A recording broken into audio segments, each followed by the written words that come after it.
آج لوگ سوال اٹھاتے ہیں کہ اگر آج تمہارا رب ہے تو تم پریشان کیوں ہو؟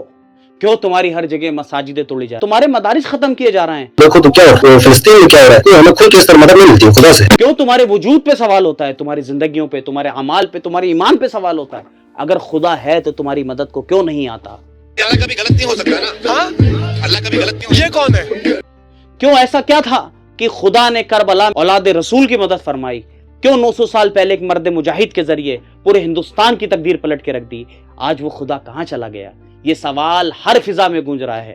اس کا جواب اللہ نے سورہ عصر میں دیا ہے. نحمدہ ونصلی علی رسولہ الکریم وعلی آلہ واصحابہ اجمعین وبعد. السلام علیکم ورحمۃ اللہ وبرکاتہ. اعوذ باللہ من الشیطان الرجیم. بسم اللہ الرحمن الرحیم. والعصر ان الانسان لفی خسر. اللہ اس سورہ کے اندر قسم کھا رہا ہے، قسم ہے زمانے کی. اللہ نے اس سورہ کی ابتدا قسم سے کری. اللہ جب بھی قرآن میں کوئی چیز کی قسم کھاتا ہے تو وہ بہت عظیم چیز ہوتی ہے. اللہ کہتا ہے قسم ہے زمانے کی. قسم کھانے کا مطلب ہے کہ کسی کو گواہ بنانا. اللہ نے اس سورت کے اندر زمانے کو گواہ بنایا ہے کہ یہ زمانہ گواہ ہے. یاد رکھیے گا، کبھی بھی خدا کی جھوٹی قسم مت کھائیے گا. جھوٹی قسم کا مطلب ہوتا ہے کہ آپ اللہ کو اپنی جھوٹی بات پر گواہ بنا رہے ہیں. زمانے سے مراد کیا ہے؟ اس میں مفسرین کے 3 اقوال ہیں. ایک عمومی زمانہ، دوسرا رسول خدا صلی اللہ علیہ وآلہ وسلم کا زمانہ، تیسرا عصر کا وقت جو مغرب سے قبل ہوتا ہے. لیکن صحیح قول یہ ہے کہ اس سے عمومی زمانہ مراد ہے. لغت کے اعتبار سے عین صاد را، اس سے عصیر لفظ نکلا. عصیر کہتے ہیں جوس کو. تو جوس کیسے بنتا ہے؟ کسی بھی فروٹ کو دبا کر جو اس کا نچوڑ ہوتا ہے اس کو جوس کہتے ہیں. تو اللہ فرما رہا ہے کہ ہر زمانے میں تمہاری بلندی، تمہاری کامیابی اس صورت کے اندر چھپی ہوئی ہے. ان الانسان لفی خسر. بے شک انسان نقصان میں ہے. یا اللہ نے انسان فرمایا، مسلمان نہیں. یعنی ساری انسانیت پریشانی میں ہے، مشکل میں ہے. کیوں؟ زمانہ وقت برف کی طرح ہوتا ہے. جس طرح برف کو اگر آپ ہاتھ پہ رکھیں گے تو پگھلتی رہے گی، پگھلتی رہے گی اور ایک دن ختم ہو جائے گی. آئس کریم کو ہاتھ پہ رکھیں گے، پگھلتی رہے گی اور ایک دن ختم ہو جائے گی. بیٹری ڈرین ہوتے ہوتے ختم ہو جائے گی. اسی طرح زمانے کی قیمت اللہ فرما رہا ہے. زمانہ بھی لمیٹڈ ہے. جس طرح آپ کا انویسٹمنٹ لمیٹڈ ہوتا ہے اور اگر آپ اس کو غلط جگہ ڈال دو تو خسارہ دیتا ہے. اس لیے عصر کو، وقت کو صحیح انویسٹ کرو، تب تمہیں فائدہ ملے گا، ورنہ کامیابی تمہاری ہرگز نہیں ہو سکتی. ہمارے نبی صلی اللہ علیہ وسلم، صحابہ کرام، اولیاء کرام، اہل بیت اطہار، سب کے پاس 24 گھنٹے ہیں. وہ لوگ کامیاب تھے، ہم نقصان میں کیسے ہیں؟ اس کا جواب سورہ عصر دیتی ہے. تو آئنسٹائن نے ایک ریلیٹیوٹی کا کنسیپٹ دیا. اس کا بیسک مطلب یہ ہے کہ وقت سب کے لیے الگ ہے. اس بات کو یاد رکھیے گا، آگے کام آئے گا. اللہ آگے فرماتا ہے کہ ان الانسان لفی خسر. تمام انسانیت خسارے میں ہے، نقصان میں. کیا سب لوگ خسارے میں؟ نہیں. اللہ نے آگے پھر 4 شرطیں رکھی. جن کے پاس یہ 4 چیزیں ہیں، یہ 4 صفاتیں، 4 کوالٹی ہیں، وہ ہرگز خسارے میں کسی زمانے میں نہیں ہوں گے.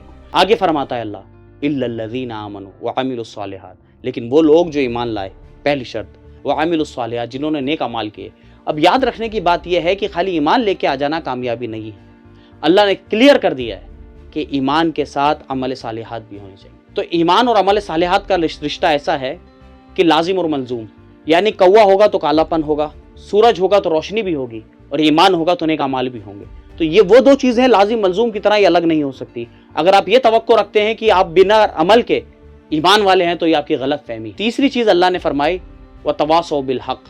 آپس میں ایک دوسرے کو حق کی وصیت کرو. حق کی وصیت آپس میں کرنا کیوں کہا اللہ نے؟ کیونکہ یہ اصل میں لغت کے اعتبار سے تواصوا تفاعلا کے وزن پر ہے. اللہ یہ نہیں کہا کہ اوصوا بالحق، حق کی وصیت کرو، نہیں. اللہ نے فرمایا آپس میں حق کی وصیت کو کرے. اسی طرح یہ رشتہ چلے، یہاں تک کہ حاکم محکوم کو کرے، محکوم حاکم کو کرے، راجا پرجا کو کرے، پرجا راجا کو کرے. یہاں پہ فریڈم آف اسپیچ کی بھی بات کہی ہے. جب کوئی بھی معاشرہ ایسی سوچ پر بنتا ہے تو وہ معاشرے کی بقا رہتی ہے. جب بھی تم بربادیاں دیکھو، جب بھی تم ظلم دیکھو، جب بھی تم پریشانیاں دیکھو، تو حق کے لیے کھڑے ہو، جب جا کے تمہارا وجود باقی رہے گا. پھر آگے اللہ فرماتا ہے وتواصوا بالصبر. صبر کی وصیت کرو. اب اللہ چاہتا تو یہ کہہ سکتا تھا کہ تواصوا بالحق و صبر، صبر کی اور حق کی وصیت کرو. یعنی تواصوا کو 2 بار ریپیٹ کرنے کی ضرورت نہیں تھی. لیکن کیوں کرا؟ کیونکہ جب آپ حق کی وصیت کرتے ہو، یعنی حق کے لیے کھڑے ہوتے ہو، حق کے لیے آواز بلند کرتے ہو، تو تم پہ پریشانیاں بھی آتی ہیں، ظلم بھی ہوتا، بلڈوزر بھی چلتے ہیں، مسجدیں بھی گرائی جاتی ہیں، تمہارے اہل و عیال کو زندہ قید خانوں میں بھی ڈالا جاتا. اس وقت کے مومنوں کو، وقت کے مردوں کو چاہیے کہ ایک دوسرے کو صبر کی وصیت کریں. یہ نہ کہیں کہ بھائی ایسے کاموں میں پڑے کیوں جو یہ سب دیکھنا پڑ رہا ہے. یہ ان لوگوں کی کہانی ہے جن کو تکاثر کا وائرس لگ جاتا ہے. اگر آپ نے میرا تکاثر کا ویڈیو نہیں دیکھا ہے تو لنک میں جا کے تکاثر کا ویڈیو دیکھیں. بہرحال یعنی تکاثر سے مطلب عام طور پر جن پہ دنیا غالب آ جاتی ہے, اللہ کے دین کی ان کی نظر میں کوئی قیمت نہیں رہتی, تب ایسی بات کرتے ہیں. اگر آپ سے کوئی ایسی بات کر رہا ہے حق پہ بات کرنے کے لیے تو وہ کمزور ہیں, آپ کمزور نہیں ہیں. اللہ کی بات پہ ڈٹے رہیں, انشاءاللہ کامیابی آپ کی ہوگی. اب آپ تواصو بالحق اور تواصو بالصبر کا مطلب سمجھ چکے ہیں. تو اللہ نے قیامت تک کے لیے 4 نشانیاں ہمارے کو دیں, جن کے پاس یہ 4 چیزیں ہیں وہ لوگ کامیاب ہیں. آئیے اس کا پریکٹیکل امپلیکیشن دیکھتے ہیں. محمد علی جناح کو دیکھیں, ایسے کاموں کی طرف متوجہ تھے جو غیر اسلامک. ایسی شخص کی رہنمائی میں ایک ایسا دیش وجود میں آیا جو ملت اسلام کے نام پہ دھپا ہے. اس دیش میں ہر وہ برائی پائی جاتی ہے جو بنی اسرائیل میں پائی جاتی ہے. کیوں؟ کیونکہ وہ ایمان والے تو تھے لیکن عمل صالحہ, نیک عمل ان کے پاس نہیں تھے. تو قائد کے لیے شرط ہے کہ نیک عمل بھی کرے. اب بچی ہوئی 2 شرطیں, وتواصوا بالحق وتواصوا بالصبر کی ہم مثال دیکھیں تو ہم رسول خدا صلی اللہ علیہ وسلم کی بات کرتے ہیں. فتح مکہ کے وقت علی ابن ابی طالب کعبے کو جھوٹے خداؤں سے صاف کر رہے تھے.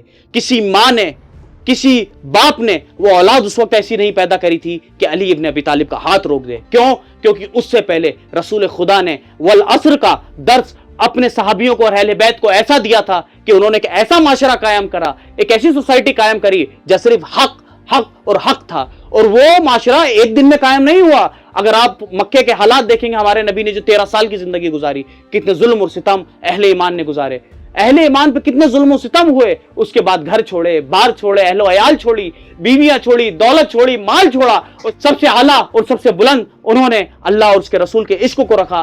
دنیا بیچ دی, اہل و عیال کو چھوڑ دیا اور کہا یا رسول اللہ آپ سے عزیز ہمیں کوئی نہ تھا نہ کوئی ہوگا. اس کے بعد خندق لڑی, خیبر لڑی, بدر لڑی, احد لڑی, ہر جنگیں لڑی. اس کے بعد وہ دن آیا جسے آپ فتح مکہ کہتے ہیں, اور اس دن جا کے کعبے کو پاک کیا گیا. کیونکہ یہ سورہ عصر کی اس سے اچھی تفسیر نہیں ہو سکتی. عصر تبھی تمہارا ہوگا جب تم اللہ اور رسول کے لیے ہوگے, جب تمہیں اپنے غم, اپنی تکلیفیں چھوٹی لگنے لگیں گی اور اللہ اور اس کے رسول کا دین سب سے بڑا لگنے لگے گا. اس کی ایک اور مثال 61 ہجری میں امام حسین علیہ السلام نے دی. کربلا کے اندر ایسے حالات کے اندر انہوں نے حق کو بلند کیا, ایمان, عمل صالح. ہر طرف ظلم تھا, گھر میں پینے کو پانی نہیں تھا, کھانا نہیں تھا, بچے روز شہید ہو رہے تھے. اس حال میں بھی ایک وقت اللہ کی عزت کی قسم انہوں نے نمازیں نہیں چھوڑی, خدا کی عزت کی قسم انہوں نے اپنا سر بھی سجدے میں دیا. کس بات کے لیے؟ تواصو بالحق کے لیے. انہوں نے دنیا کو حق کی وصیت کری. اور اللہ کی عزت کی قسم, دنیا میں ایسا صبر جو سیدہ کے لال نے دیا ہے, ایسا صبر تو کوئی کر بھی نہیں سکتا. امام حسین علیہ السلام کی ذات خود سورہ عصر کی سب سے بڑی تفسیر ہے. یاد رکھو, امام شافعی فرماتے ہیں کہ اللہ اگر قرآن کے اندر صرف سورہ عصر بھی نازل فرما دیتا تو تا قیامت تک عمل کرنے کے لیے کافی تھا. یہ طاقت ہے سورہ عصر کی. اور میں کہتا ہوں بعد از نبی, رسول خدا کے بعد اگر ہمارے اندر حسین علیہ السلام کی شخصیت اگر ہمارے کو سکھا دی جائے, امام حسین رضی اللہ تعالیٰ عنہ کی شخصیت ہمیں رٹا دی جائے, ان کی زندگی پہ ہم چلیں, تو ہمارے لیے ایک ہی شخصیت کافی ہے, امام حسین کی.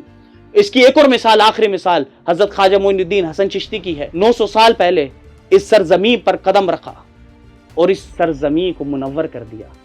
ان کی زندگی ہندوستانیوں کے لیے سورہ عصر کی مثال ہے. جب بھی آپ مائک میں اذان کی آواز سنو, جب بھی تم سجدے میں سر دو, یاد رکھنا یہ سجدے, یہ مسجدیں, یہ خدا کا دین تمہارے پاس جو پہنچا ہے, یہ خواجہ خواجگاں فقر ہندوستان کا صدقہ ہے. اگر یہ نہ ہوتے تو دین تم تک نہیں پہنچتا. اور یہ سورہ عصر کے خواجہ صاحب زندہ مثال ہیں. حضرت عیسیٰ علیہ السلام کا جو خطبہ پہاڑ کا ہے وہ بہت فیمس ہے.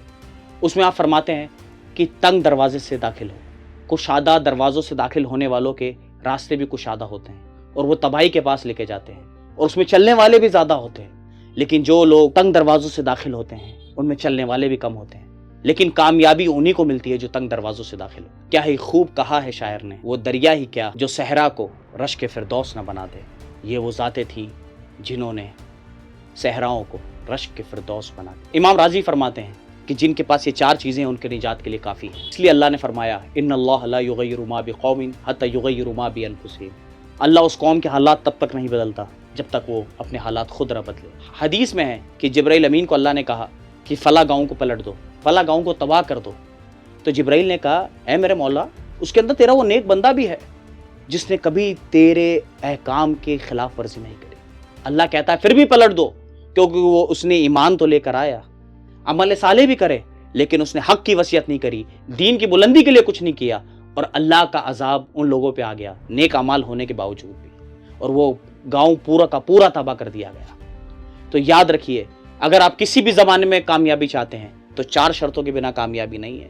اگر آپ سوچتے ہیں آپ نمازی ہیں، آپ نے مسجدیں بنا دی، آپ کو اللہ نجات دے دے گا، تو یہ آیت سورہ عصر کی منع کرتی ہے اس بات سے۔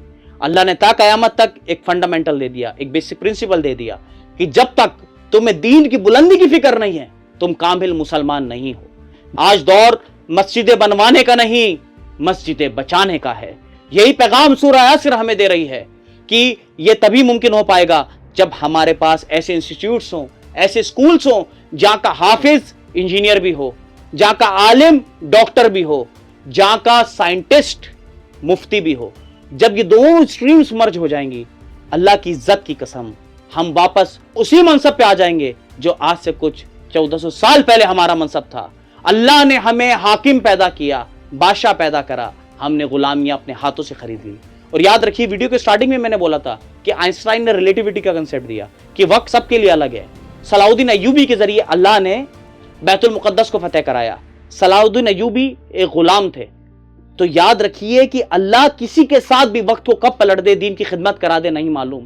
تو کسی مفتی کا انتظار مت کریے، کسی درگاہ کا، خانقاہ کا انتظار مت کریے کہ بھلائی وہاں سے نکلے گی، انقلاب وہاں سے آئے گا، ریولیوشن وہاں سے آئے گا۔ ہمارے معاملات اس طرح ہیں کہ ہم سب کے اندر ایک چنگاری ہے اور ہم انتظار میں ہیں کہ یہاں سے تبدیلی آئے گی، وہاں سے انقلاب آئے گا۔ یہ کبھی نہیں ہوگا۔ جب پوری امت انقلاب کا انتظار کرے گی تو انقلاب لے کے کون آئے گا؟ آج کی ویڈیو میں اس بات پہ عمل کریں، be the change you want to see, وہ تبدیلی بنے جو آپ دیکھنا چاہتے ہیں۔ اپنے آپ سے شروعات کریں اور ان 4 باتوں پہ عمل کریں اور ایجوکیشن سسٹم کو بدلنے کی کوشش کریں۔ انشاءاللہ جب آنے والی نسلیں آنکھیں کھولے گی تو پھر وہی میثاق مدینہ، پھر وہی دور جو رسول اللہ نے 1400 سال پہلے مدینے میں قائم کرا تھا، وہ دور ہمارا پھر آئے گا انشاءاللہ انشاءاللہ انشاءاللہ۔ وآخر الدعوانا ان الحمدللہ رب العالمین۔